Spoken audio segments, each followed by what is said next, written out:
Olá, estamos no ar com o Em Discussão e na edição de hoje nós vamos abordar um tema que tem sido de muita preocupação mundial, o descarte do plástico.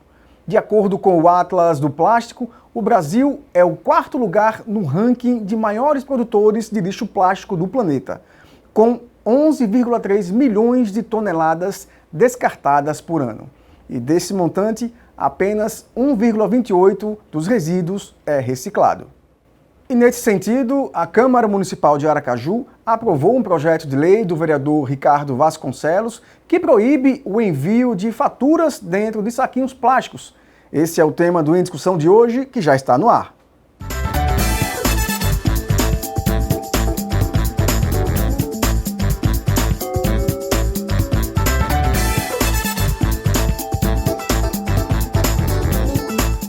Recebendo hoje a visita do vereador Ricardo Vasconcelos. Vereador, o senhor é autor de um projeto de lei que já foi aprovado e que proíbe a utilização de sacos plásticos nas faturas.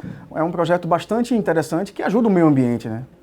Sim, um projeto que a gente já discutia isso muito antes de pensarmos em ser vereador na capital, né? As concessionárias aqui de serviços públicos no nosso município, sempre entregando as suas faturas com esses saquinhos plásticos e que a gente entendia que eram totalmente desnecessários, só serviam para poluir ainda mais o nosso meio ambiente. Então a gente, na qualidade de vereador, pensamos em um projeto de lei, né, que pudesse se adequar à nossa realidade, né? Nós também sabemos que existem algumas áreas em que a população não tem ainda muito costume de ter carteiros, né, aquelas caixinhas de correspondência na sua casa, e aí no projeto de lei há essa previsão de que essas empresas também podem utilizar sacos biodegradáveis.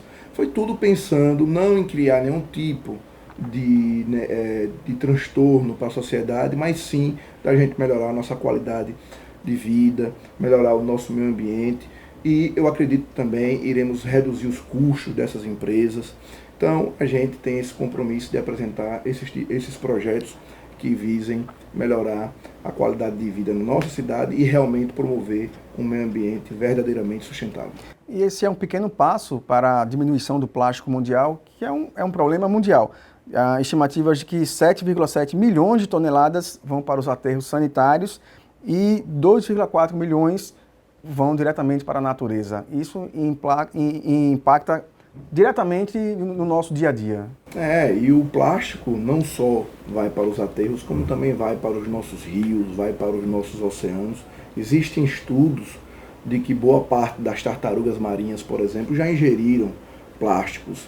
E também boa parte das causas que levam à morte desses animais marinhos é em função da ingestão do plástico. Então, nós temos que ter realmente essa preocupação, não só com a questão da poluição em terra, como também da poluição dos nossos oceanos, dos nossos rios, porque o plástico é um material que demora muito a se degradar e é um dos maiores elementos que tem promovido a poluição no nosso planeta. Então a gente vai agora pensar em outros projetos que visem a redução desse resíduo sólido, né? Foi um primeiro passo, foi vitorioso, mas também existe uma série de outras situações que a gente precisa ainda solucionar, como por exemplo, sacolas plásticas no mercadinho, os alimentos que são acondicionados também nos supermercados com plástico.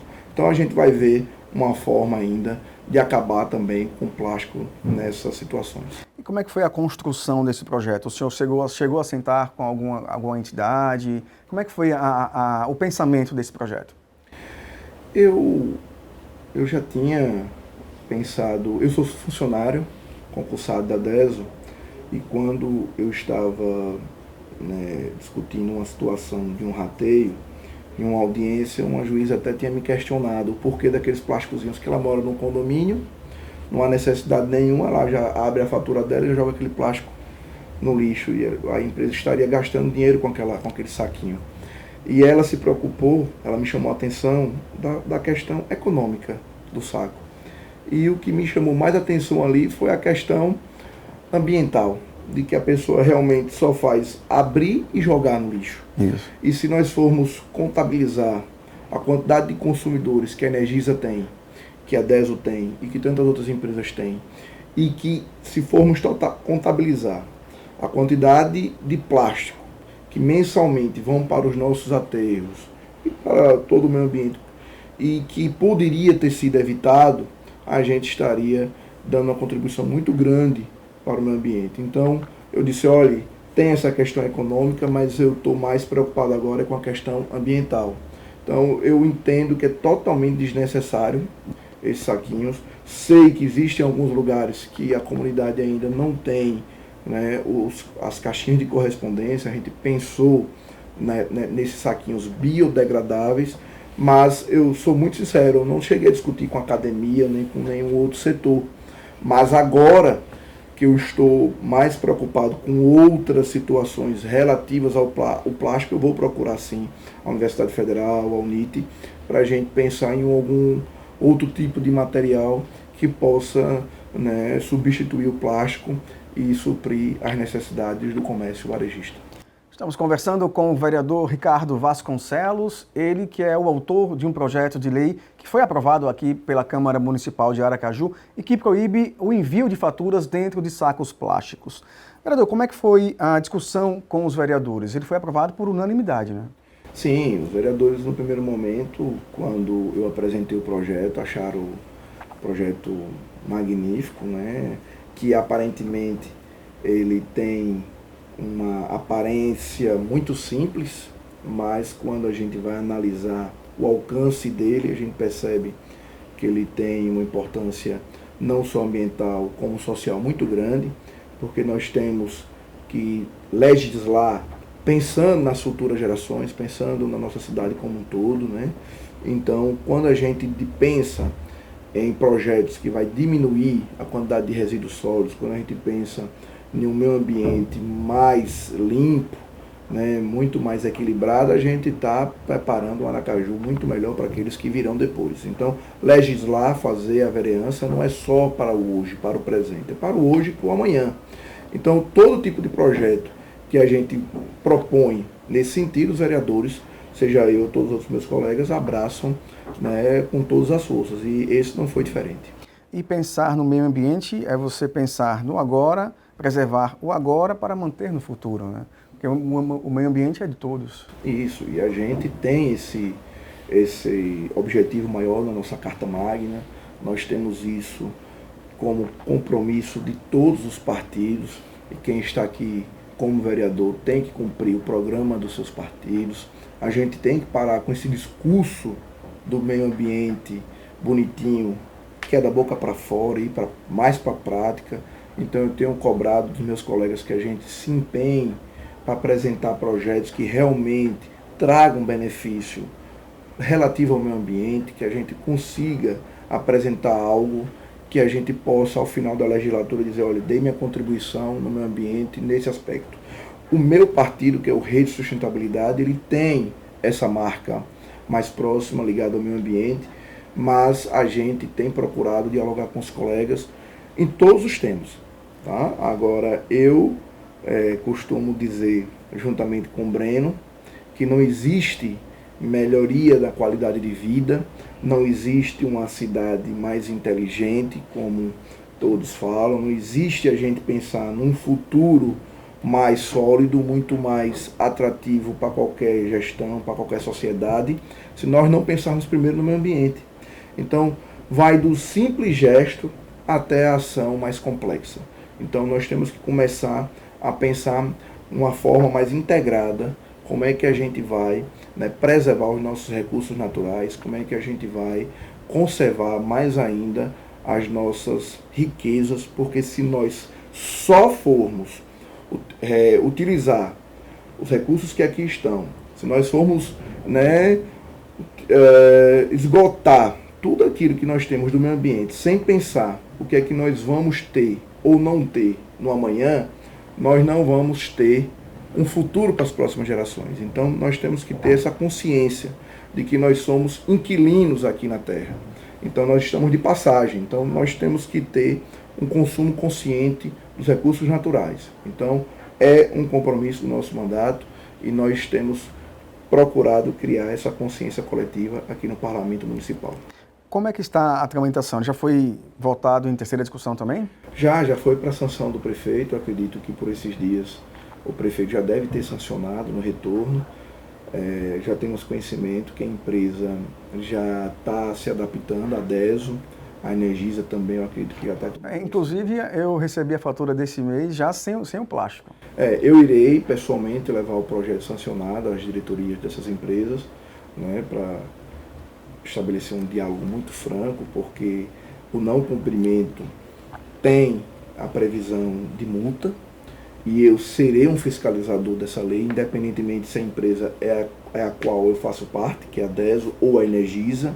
Então eu serei um fiscalizador dessa lei, porque nós não podemos estar aprovando leis para ser mais uma lei no nosso cabedal jurídico e que não tem eficácia nenhuma. Então eu estarei levando e apresentando pormenorizadamente todos os artigos e qual é realmente a nossa intenção naquele comando legislativo. O senhor chegou a discutir com o prefeito ou com alguém da Secretaria do Meio Ambiente sobre essa lei?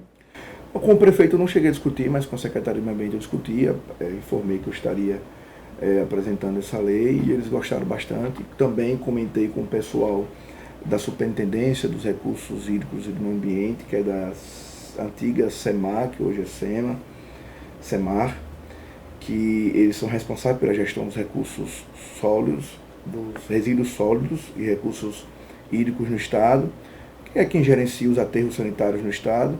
E para eles é muito bom, porque eles têm a expectativa de que a gente reduza a quantidade de resíduos no nosso Estado. Então, tudo que for para a gente, né, reduzir, para a gente melhorar a qualidade do nosso meio ambiente, as coordenações relativas ao gerenciamento dos resíduos sólidos no Estado, elas apoiam. Então, o nosso projeto ele vem nesse sentido. Então, a gente só teve apoio, seja na esfera estadual ou municipal. Como o senhor bem falou, é uma ideia simples, um projeto simples, mas que traz um ganho fundamental para toda a sociedade, né? É como eu sempre digo, né? Um projeto que quando você vai ler poucos artigos, quando você vai ler, aparentemente ele é muito simples, mas que a longo prazo, se nós formos calcular em termos de tonelada de plástico, em termos de recursos, de dinheiro que as empresas vão economizar com aquele saquinho que não vai pagar, salvo engano, custa 10 centavos por cada saquinho, 9 ou 10 centavos, e a 10 é uma empresa pública, né? Então, a gente vai ter um ganho em todos os aspectos, né? Então, eu acho que a gente tem que se preocupar com projetos nesse sentido, que realmente tragam avanços, né, para a nossa cidade, que realmente a gente possa olhar para trás ao longo dos próximos anos e dizer, pelo menos eu deixei um legado muito positivo. Meu mandato, ele deixou algo que eu posso me orgulhar. E esse já é um projeto, assim como tantos outros que já estão tramitando, que eu posso olhar para trás e dizer, valeu a pena. Estamos conversando com o vereador Ricardo Vasconcelos, ele que é o autor do projeto de lei que já foi aprovado em todas os dispositivos regimentais aqui da casa e segue para a sanção do prefeito Edivaldo Nogueira, projeto que proíbe a entrega de faturas dentro daqueles sacos plásticos. Vereador, são com projetos como esse que o Poder Legislativo reafirma que está, sim, a favor da população, né? Isso. Nós somos a caixa de ressonância da sociedade, né? Nós temos que estar aqui para atender os anseios do povo de Aracaju. Então, temos, óbvio, os nossos projetos pessoais, não há como esconder isso de ninguém, mas nós temos que estar aqui para apresentar proposituras que, de uma forma ou de outra, possa atender os anseios das comunidades. Então, eu sempre andei por Aracaju e há uma reclamação constante da limpeza urbana, que os nossos mangues estão muito poluídos, e quando você vai ver uma das maiores de causa de poluição dos nossos mangues está ligado ao plástico. Então, nós temos que parar e pensar como é que a gente vai ajudar, né, de alguma forma. Você vai em qualquer canal, observa qualquer canal na nossa cidade, você vê garrafas PETs boiando, você vê sacola plástica boiando.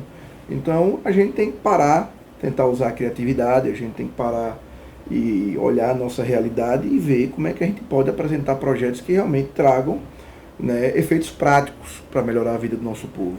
Então eu acho que a vereança ela é positiva nesse sentido, né, eu poder apresentar algo que mude a vida do nosso povo, que a gente possa de verdade, né, apresentar algo que seja muito positivo, algo que mude, né, o que já vinha tentando ser solucionado e que de uma forma ou de outra nunca conseguia resolver.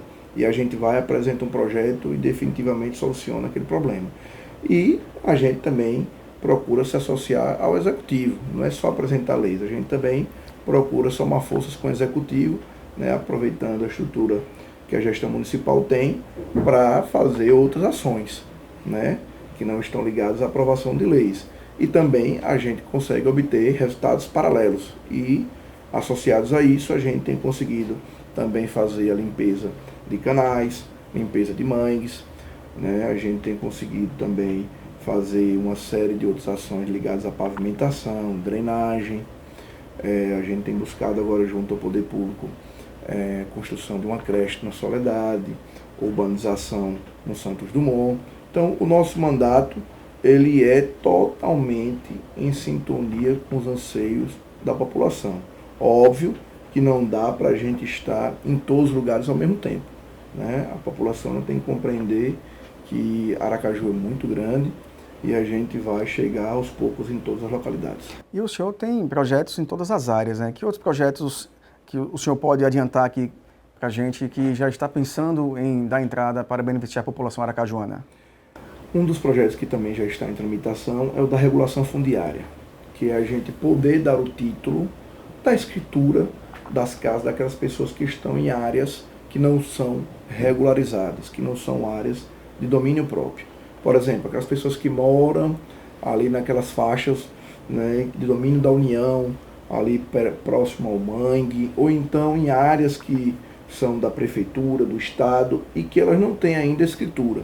E a gente vai, mostra para o poder público que elas já estão fixadas ali há muito tempo e que é importante que aquela área seja regularizada, porque senão a gente não consegue levar nenhum benefício para aquela localidade, porque áreas que não estão, né, organizadas, que não estão regularizadas, você não pode construir um posto de saúde, você não pode construir uma escola, você não pode fazer drenagem, você não pode levar dinheiro público para aquelas áreas que são conhecidas como invasão. A prefeitura não pode intervir nesses ambientes, né? Porque elas não estão, né, regularizadas, juridicamente elas não estão constituídas. Então são áreas ainda, né, o termo não é muito apropriado, mas são áreas ainda precárias. Não se sabe se elas vão permanecer ali ou não. Pode chegar amanhã uma ordem judicial e mandar demolir tudo, então o poder público ele não investe. Então a gente precisa regularizar porque são pessoas, são vidas, são seres humanos que estão ali, morando e que têm necessidades. A gente precisa levar para eles educação, a gente precisa dar o acesso à saúde, eles precisam ter acesso ao saneamento, ao esgotamento sanitário, tudo, água potável. E a gente não pode levar isso porque eles estão naquelas áreas irregulares. Então, esse projeto ele visa regularizar todas essas áreas, urbanizar e melhorar a qualidade de vida do povo. Um outro projeto também que nós temos já em curso é tornar obrigatório que as construtoras entreguem os apartamentos já no município de Aracaju com telas de proteção. Eu entendo que a tela de proteção é um item de segurança e muitas vezes as pessoas recebem os apartamentos sem a tela de proteção e não colocam porque a contratação individualmente é muito cara. Mas se a construtora já tivesse entregue o apartamento com esse item, a gente poderia ter evitado até mesmo uma tragédia. E quando a construtora lá atrás, na construção, ela vai colocar esse item, né, essa tela, em todos os apartamentos, é muito mais barato. Então, a gente, né, pensando na segurança da nossa população e já vendo uma série de outras tragédias associadas a quedas de crianças, ou até mesmo queda de itens do apartamento que atingem pessoas lá embaixo, a gente vai buscar garantir a fixação dessas telas nos apartamentos já mesmo antes da entrega do imóvel. Sobre a regularização fundiária, a Constituição Federal ela diz que todo cidadão tem direito ao acesso à educação e à saúde. E o projeto do senhor quer garantir justamente isso, né?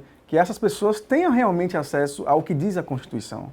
Isso, porque se você for observar, a gente vai fazer não só que as pessoas tenham acesso a esses serviços, né, públicos, como você está tratando, da educação e da saúde de uma forma mais direta, mas também, quando a pessoa tem a escritura pública na mão do seu imóvel, valoriza o seu imóvel, traz uma segurança jurídica maior sobre o seu imóvel.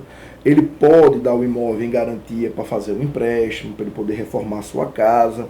Então, a meu ver, é uma série de benefícios vinculados com esse projeto que a gente pode levar para as pessoas. Então, está ainda nas comissões tramitando. Eu tenho conversado com o presidente para a gente acelerar. Existe uma lei federal que já trata do assunto da regulação fundiária, e eu propus a lei municipal para a gente complementar, para a gente trazer aquilo que não está previsto na legislação federal e que eu acho que vai ajudar aqui a gente possibilitar, concretizar essa relação entre União e município, Estado, e a gente efetivar esse direito à propriedade ao povo de Aracaju. Agora, falando um pouco sobre esse projeto da tela de proteção, é um projeto bastante interessante porque é um item de segurança, né? E, como o senhor falou, as construtoras já deveriam entregar os apartamentos com esse item, que facilitaria a vida de todo mundo. Exatamente. A gente quer que, pelo menos, os apartamentos sejam entregues dessa forma, né? Se a pessoa não quiser, ela pode até tirar. Agora, o que a gente percebe é que muitas pessoas deixam de colocar porque fica muito oneroso, individualmente falando, quando cada um vai colocar. E aí a construtora vai, compra, em grande escala, manda os seus funcionários colocar, então o contrato sai muito barato. Então, no preço global do imóvel, não vai custar quase nada para o adquirente. Então, assim, o benefício coletivo, eu acho que é, sabe, sobremaneira. Então, preservar a vida, eu acho que não tem valor, acho que não tem ganho político. Então, eu acho que esse projeto é outro que aparentemente pode não saltar aos olhos das pessoas, mas ele tem uma importância significativa. Porque traz segurança para a população. Agora, vereador, mudando um pouco de assunto, no final do ano passado o senhor foi eleito para o Comitê da Bacia Hidrográfica do São Francisco, né? Fala um pouco para a gente o que é esse comitê. A bacia do Rio Sergipe. Do Rio Sergipe, desculpe, do Rio Sergipe. Esse comitê, ele visa gerenciar todas as ações que são feitas ao longo da bacia, né? Eu já tenho contato com as ações há muito tempo, porque eu era o procurador da Secretaria Estadual do Meio Ambiente e dos Recursos Hídricos, acompanhava as ações do Águas de Sergipe. A Câmara de Vereadores ela tem direito a indicar um representante, por isso que o presidente Joselito Vitale me indicou, e é uma pauta que eu me preocupo muito. É o rio que banha toda a nossa capital, é o rio que leva, né, deságua no nosso oceano, é o rio que tem uma simbologia muito grande para Aracaju, né? Os nossos pais, os nossos avós tinham ali na Praia Formosa um momento de lazer, né? Podiam utilizar aquilo ali como uma praia, né? Se banhavam, e hoje nós temos um rio poluído. É um rio que muitas vezes as pessoas utilizam ainda para oferir uma fonte de renda, né? Não é só para navegação, as pessoas pescam, e muitas vezes esse peixe é comercializado aqui na nossa capital, e isso me preocupa muito, porque os dejetos que são lançados no nosso rio muitas vezes têm metais pesados, e esses metais acumulam nos peixes e podem levar a cometer os seres humanos de algum tipo de doença. Então, eu, quando fui convidado a fazer parte da bacia, do Comitê da Bacia, eu disse a todos os membros que eu estaria lá para fazer valer todas as minhas prerrogativas. Então, nós começamos agora os trabalhos, nós vamos cobrar do Poder Público, do Ministério Público Federal, do Ministério Público Estadual, que todas as ações que têm que ser feitas, sejam feitas. A começar agora com o combate às ligações clandestinas de esgoto na nossa capital e nos municípios que banham, os 26 municípios que banham, que estão sendo, né, banhados pelo Rio Sergipe. Porque existe também a irrigação através do rio, mas também muitas localidades captam ainda água para consumo humano. Então nós temos que ter uma preocupação muito grande, né, com a despoluição, a revitalização do rio. Nós temos que ter uma preocupação ainda também com o combate às ligações clandestinas. E nós temos que ver como é que a gente pode potencializar todas as ações econômicas do rio. A gente tem que ver como é que o rio pode ainda incrementar a nossa economia, de alguma forma incrementar a nossa economia aqui na capital e no nosso estado como um todo. O rio é muito grande, o rio tem um potencial absurdo e é subaproveitado. Mas no que diz respeito a Aracaju, que é onde se restringe, se limita a minha área de atuação, eu estarei cobrando já tenho uma reunião agora marcada no final do mês com a doutora Lívia Tinoco, no Instituto Federal, já tenho conversas bem adiantadas com ela para a gente cobrar da DESO, cobrar da EMURB, que ataque com veemência as ligações clandestinas de esgoto na região do Garcia, na região dos Jardins ali como um todo, 13 de Julho, São José, Leite Neto, porque nós temos ainda muitas ligações clandestinas, que inclusive vêm desde ali do Puxim, na Jabutiana, que vai cortando ali uma série de bairros e vem desaguar aqui no Rio Sergipe. Então, bairro industrial, centro, nós temos conhecimento disso. A DESC tem que fazer a parte dela, nós temos que fiscalizar e, se Deus quiser, já já o rio estará numa condição muito melhor do que se encontra hoje. E são dejetos que são despejados sem nenhum tipo de tratamento. Né? Exatamente. A DESO ela tem ampliado muito a cobertura de esgotamento sanitário, de tratamento do esgoto na nossa capital. Isso é muito bom para a gente, isso é muito bom para o rio, mas ainda existem muitas ligações clandestinas e é isso que a gente tem que atacar. O Ministério Público Federal recentemente notificou aqueles condomínios na região da 3 de Julho, dos Jardins. Foi assim, algo muito bom, porque eles fizeram suas ligações à rede de esgoto, que muitos ainda utilizavam aquele filtro DAFA e que quase não dá resultado algum. Os dejetos já vão direto para a rede de drenagem e poluem o nosso rio através dos canais, mas eu acredito que agora, com essa ampliação da rede de esgoto aqui na nossa região, eu acredito que nós vamos conseguir reduzir os índices de poluição nessa bacia. Vereador, muito obrigado por sua participação, parabéns pelo trabalho, que o senhor possa continuar sendo atuante e defendendo a população aracajuana. Muito obrigado, só tenho a dizer a toda a população de Aracaju que o meu mandato é reflexo de tudo aquilo que eu me comprometi durante a minha campanha e isso será a pauta nos próximos 3 anos, no ano de 2022 e em 2024. Eu não me desvirtuarei em nenhum momento de tudo aquilo que eu me comprometi. Meu mandato é voltado para os interesses do povo de Aracaju e para a melhoria da qualidade de vida. Obrigado, vereador. Esta edição do Em Discussão fica por aqui. Muito obrigado por sua audiência, por sua companhia e a gente se vê na nossa próxima edição. Até lá!